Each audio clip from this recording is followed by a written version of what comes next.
Welcome back. You're with WION. Philippines President Rodrigo Duterte has urged China to respect The Hague's verdict on the South China Sea dispute. However, Duterte says that he will not raise the international ruling at the ASEAN summit in Laos next month, a decision that China has welcomed. President of the Philippines, Duterte, has stated he expects talks with China within a year regarding the much contested South China Sea. He said that he would engage China in diplomatic dialogue rather than annoying its officials at the upcoming ASEAN summit. We will chart our own course to the national interest of this country. But I'm afraid that if we cannot understand each other, we have to pray for that. We have to do something. What way can we best defend our country? China has welcomed President Duterte's statement. USA, an ally of Philippines, would like Manila to take a stronger stance against China after the latter ignored The Hague's ruling. 我们也相信双方有这个能力、有这个智慧，来妥善协商解决我们之间的一些问题，推动两国关系重回健康稳定发展的轨道，造福两国民众。我们呢也期待中非双方能够早日。 Philippines later announced that its actions will be independent.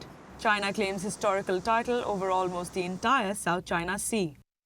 About $5 trillion worth of seaborne trade passes every year through the sea.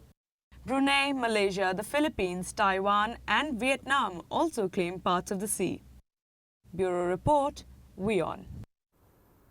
China and Japan have agreed to continue cooperation to promote regional peace and stability. Japanese Prime Minister Shinzo Abe met with foreign ministers from China and South Korea in Tokyo on Wednesday.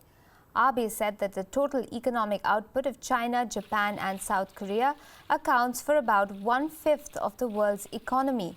He added that cooperation among the three neighbors was essential for stability in the region. Japan is also working with Beijing to strengthen trust and reduce differences between the two countries. China's foreign minister echoed Abe's sentiments.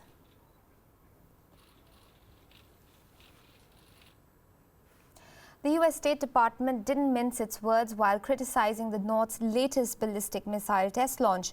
The U.S. also called upon the South to refrain from retaliatory action that may raise tensions in the region. State Department spokeswoman Elizabeth Trudeau said the U.S. is committed to protecting its allies in the region from North Korea's threats. She went on to call the launch a violation of UN Security Council resolutions.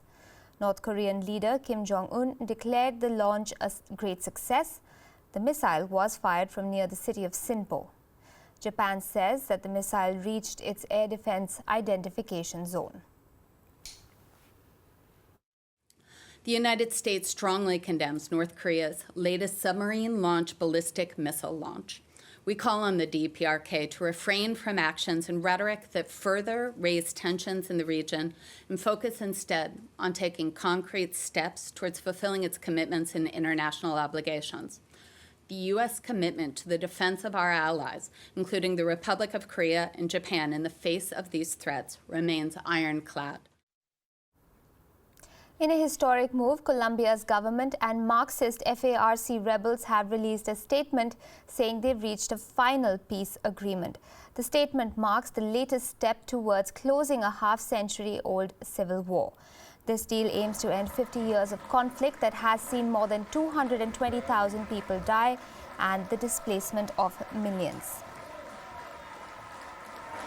The demobilization of guerrillas, rebel reintegration into civil society and participation in politics are some of the far-reaching aims of the accord. Reached after almost 4 years of fraught talks in Cuba, the latest deal will still need to be signed and voted on in a referendum. However, most opinion polls suggest Colombians will back the deal.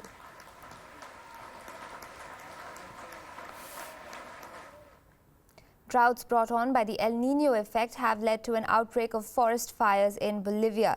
The situation is worse in the region of Beni, where the state has deployed soldiers and helicopters to bring relief to many people affected. Here's more. A spate of wildfires in the Latin American nation has destroyed 40 houses in the last week. leaving around 60 families homeless. Todo se ha quemado, mis camas, mis colchones, todo. Ya lo único que yo pido que las autoridades que me ayuden, por favor.